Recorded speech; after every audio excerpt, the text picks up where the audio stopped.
प्रज्ञा academy Gangapur city. कल अपन ने नया चैप्टर स्टार्ट किया था, इसका नाम था बिलियन। अब हमने अब तक जो बिलियन में पढ़ा वो सांता पद पढ़े, जिसमें भार प्रतिशत था, भार आयतन प्रतिशत था, आयतन प्रतिशत था और आपके पीपीएम था, पीपीवी था। आज हम पढ़ेंगे उसी में अगला मोल अंश। मोल अंश कह लीजिए इसको, चाहे मोल भिन्न कह लीजिए या मोल प्रभाज कह लीजिए। क्लियर है? इंग्लिश में कहते हैं मोल फ्रैक्शन एक्स। तो मोल अंश क्या होता है या मोल भिन्न क्या होता है? तो किसी बिलियन में किसी अवयव के जो मोल अंश होते हैं वो उस अवयव के मोलों की संख्या और बिलियन में उपस्थित कुल मोलों की संख्या का अनुपात होता है। क्या कहा मैंने? किसी बिलियन में किसी अवयव के जो मोल अंश होते हैं वो उस अवयव के बिलियन में उपस्थित मोलों की संख्या बट्टे कुल मोलों की संख्या के बराबर होते हैं। क्लियर? तो मोल अंश बराबर क्या होगा? मोल अंश बराबर होगा अवयव के मोलों की संख्या बट्टे कुल मोलों की संख्या। जितने मोल हैं वो कुल मोलों की संख्या जो है वो कहलाती है आपके अवयव के मोल अंश। इसे रिप्रेजेंट करते हैं हम x से। किसे रिप्रेजेंट करते हैं? x से।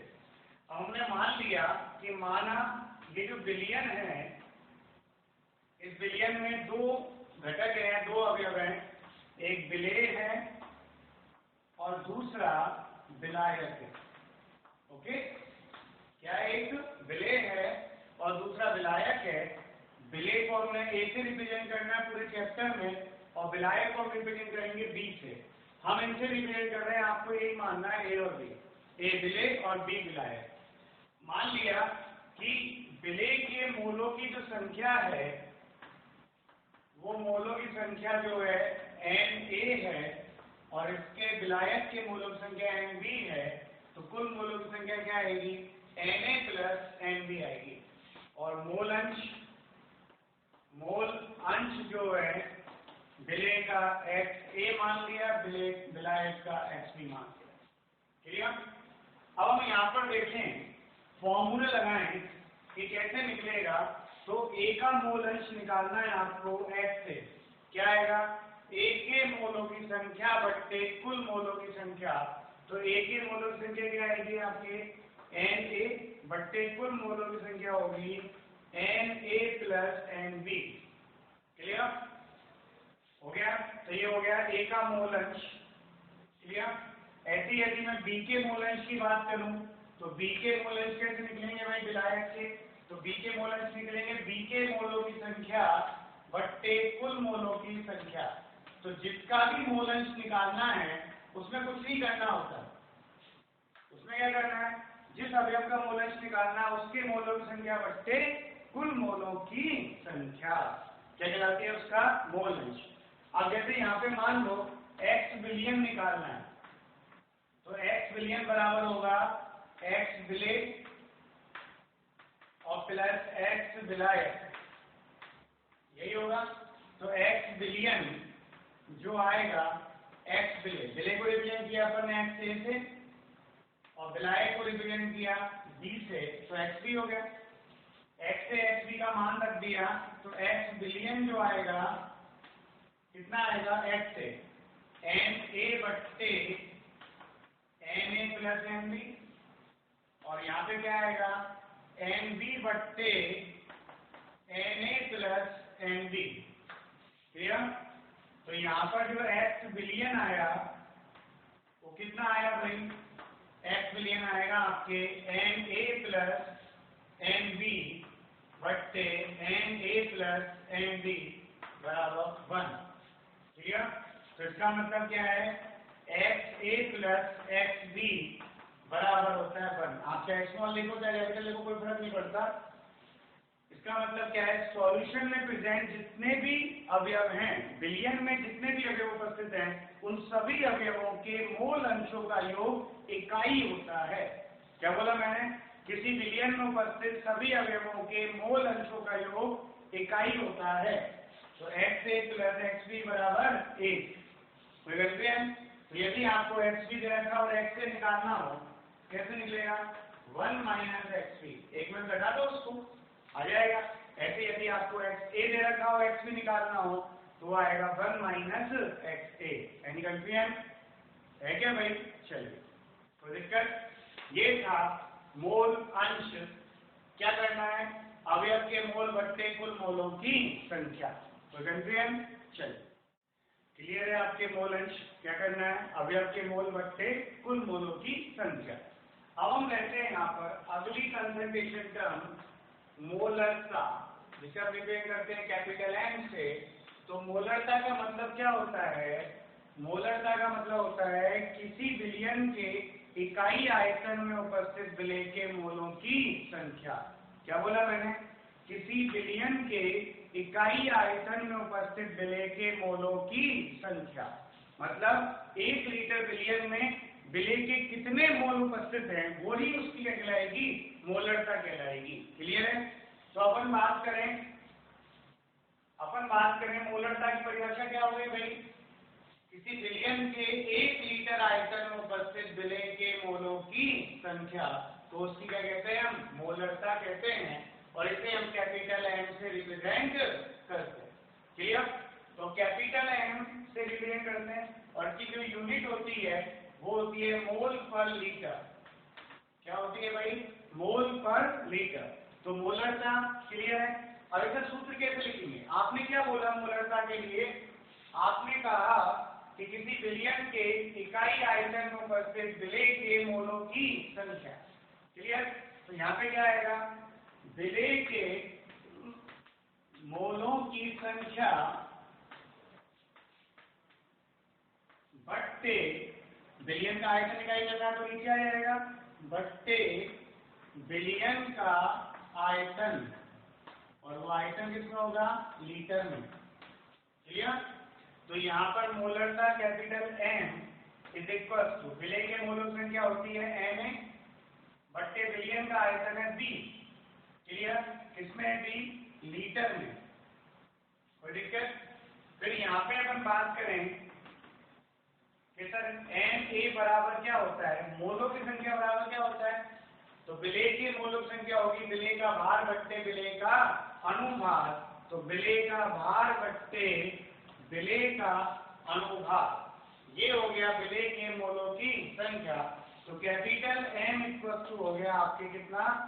WA upon MA into 1/B, किसमें? लीटर में। क्लियर? अब मान लो ये B आपको मिलीलीटर में दे रखा हो तो ml में दे रखा हो, तो क्या करेंगे आप वो देखिएगा।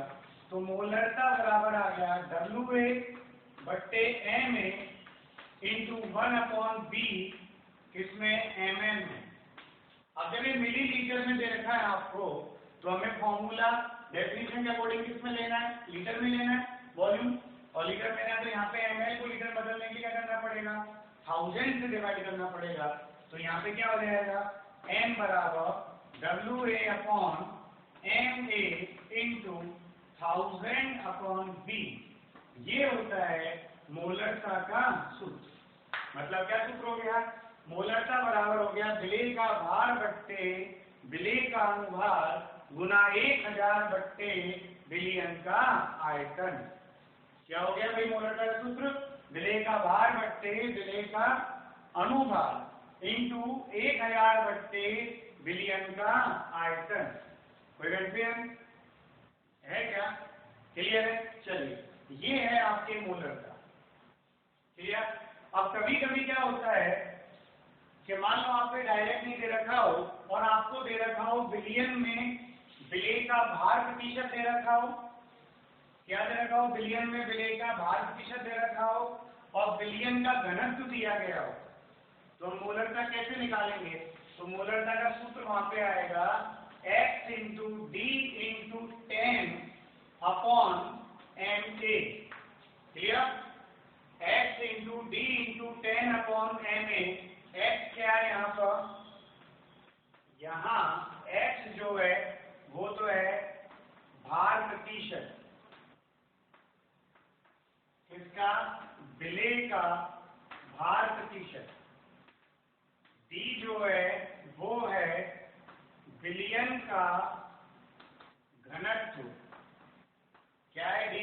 विलयन का घनत्व है। और एम ए जो है वो है आपके विलेय का अनुभार। ये सारी चीज आपको आएंगी तो डायरेक्ट देगा, एक्स दे रखा होगा, डी दे रखा होगा और एम ए दे रखा होगा, आंसर निकालना है। जैसे उसने कह दिया, क्वेश्चन कह दिया, मान लो कि सर एक क्वेश्चन था उसमें कि 63% HNO3 के विलयन की मोलरता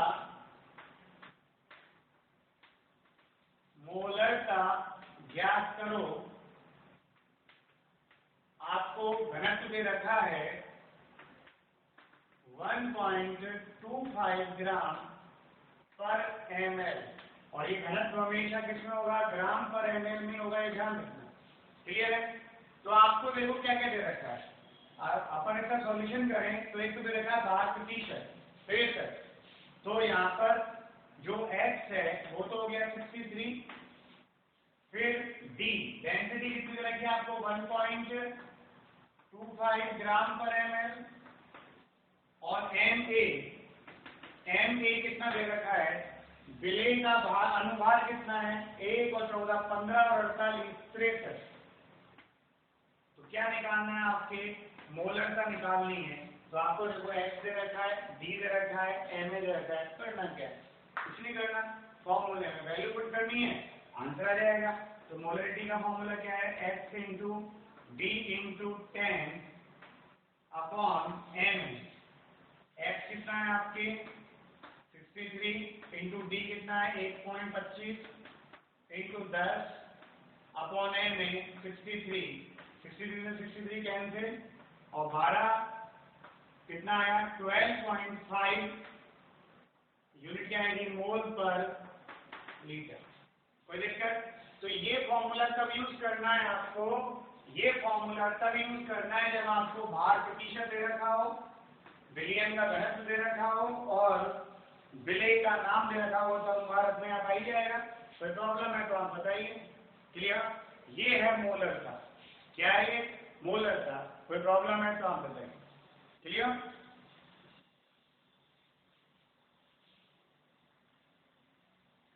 यार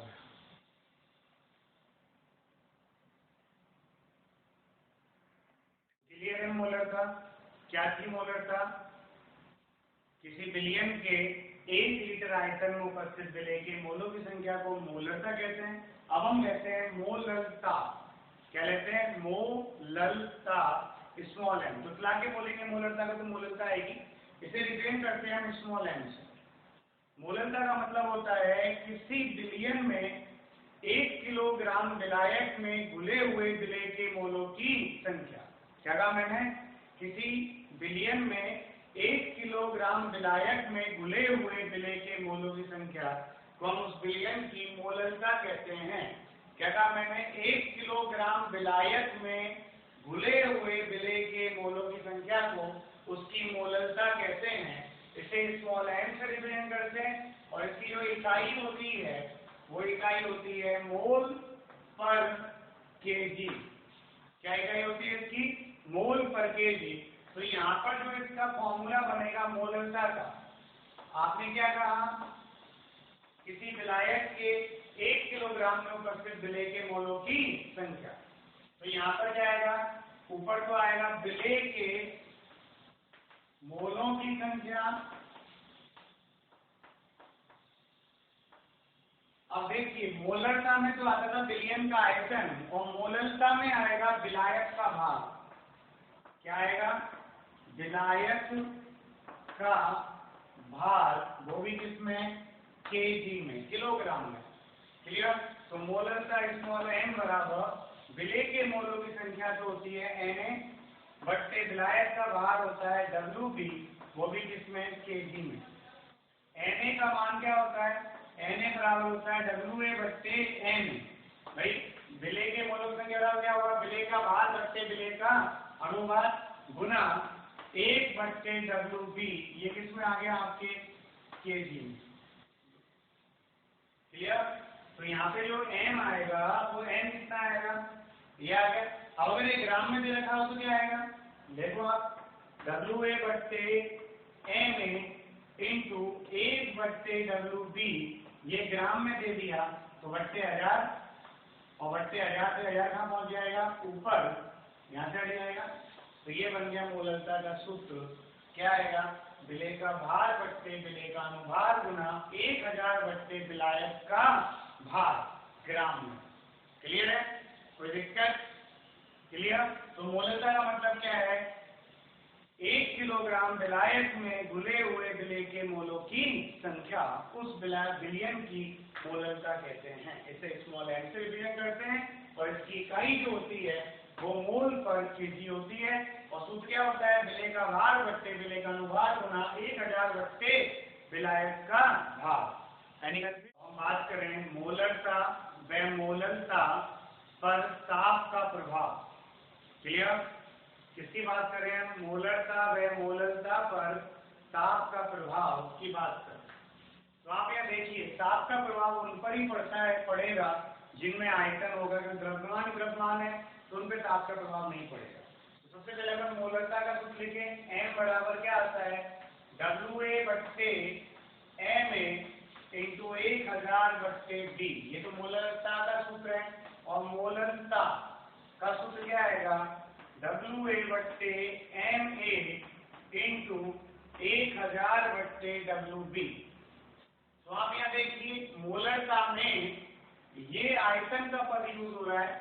क्लियर। और जब आयतन का पद यूज हो रहा है तो मोलरता पर ताप का प्रभाव पड़ेगा, लेकिन मोलरता में कोई भी आयतन का पद प्रयुक्त नहीं हो रहा तो मोलरता पर ताप का कोई प्रभाव नहीं पड़ेगा। क्लियर। क्या कहा मैंने, मोलरता में तो आयतन का पद प्रयुक्त हो रहा है तो इस पर ताप का प्रभाव पड़ेगा। मोलरता में आयतन का कोई पद प्रयुक्त नहीं हो रहा तो इस पर ताप का कोई प्रभाव नहीं पड़ेगा। तो मोलरता पर क्या प्रभाव पड़ेगा, जब ताप में वृद्धि करेंगे तो आप जानते हैं आयतन समानुपाती होता है परम ताप के, गैस में पढ़ा आपने।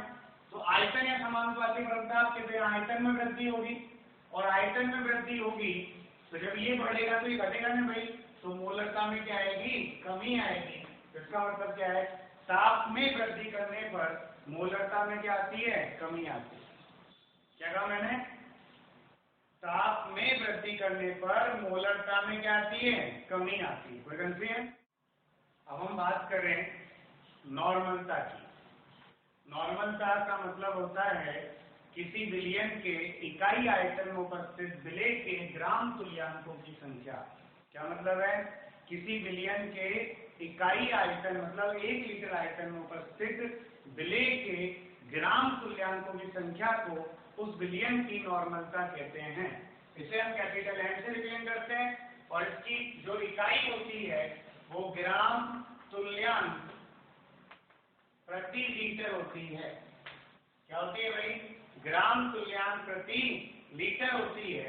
अपन हम यहाँ पर देखें कि नॉर्मलता का सूत्र क्या आएगा, नॉर्मलता का सूत्र आएगा विलेय के ग्राम तुल्यांक, विलेय के ग्राम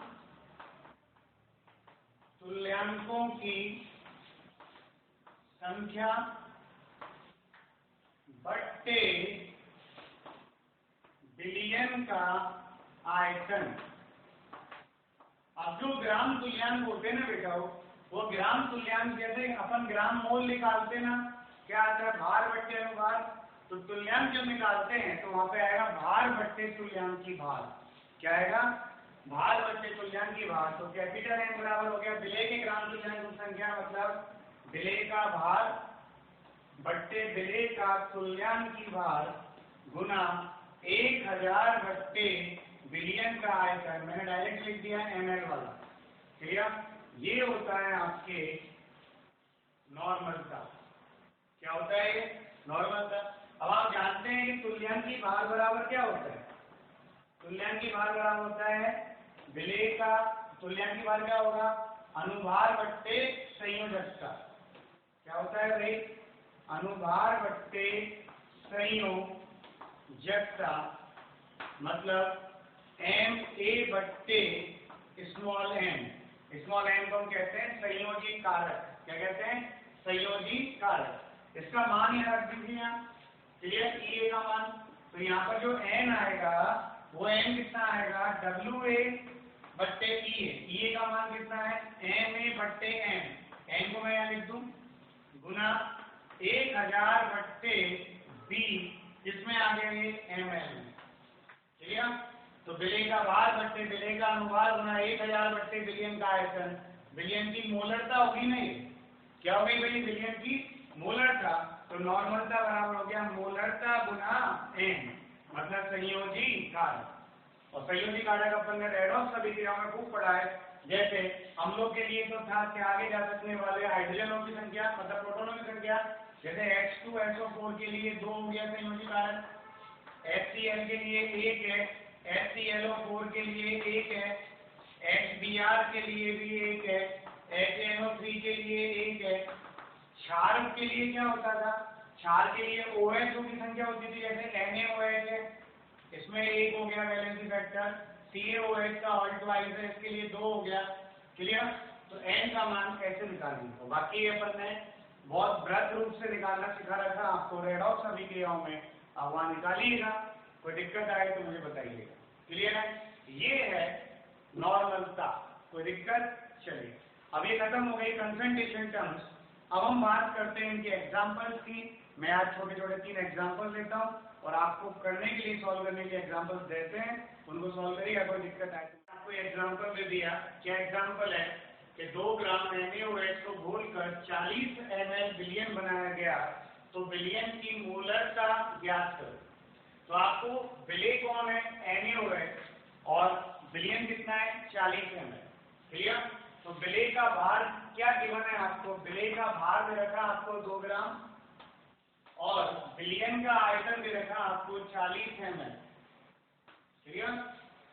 फिर आपको क्या चाहिए? मोलरता के सूत्र में आपसे क्या पूछा? उसने मोलरता पूछी है कि मोलरता कितनी होगी। तो मोलरता का सूत्र क्या होता है? WA/MA × 1000/V। पहले कंसेप्ट याद होना चाहिए, फॉर्मूला क्या है। तो हमें MA चाहिए। NaOH का MA कितना आएगा? NaOH का MA आएगा 23 और 124 और 16 40। क्लियर? यहाँ मान रखिए मोलरता बराबर WA कितना है? 2 ग्राम बटे MA कितना है? 40 गुना विलेय का भाग बिलियन 1000 बट्टे बिलियन का आयतन कितना है? 40। क्लियर? ये 2 0 से 2 0 कैंसिल हो गया, 2 से 2 बार कितना आया? 10/8 आया।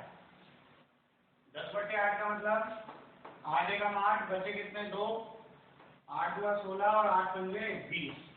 कितना आ गया भाई? 1.25 इकाई क्या आएगी? मोल प्रति लीटर।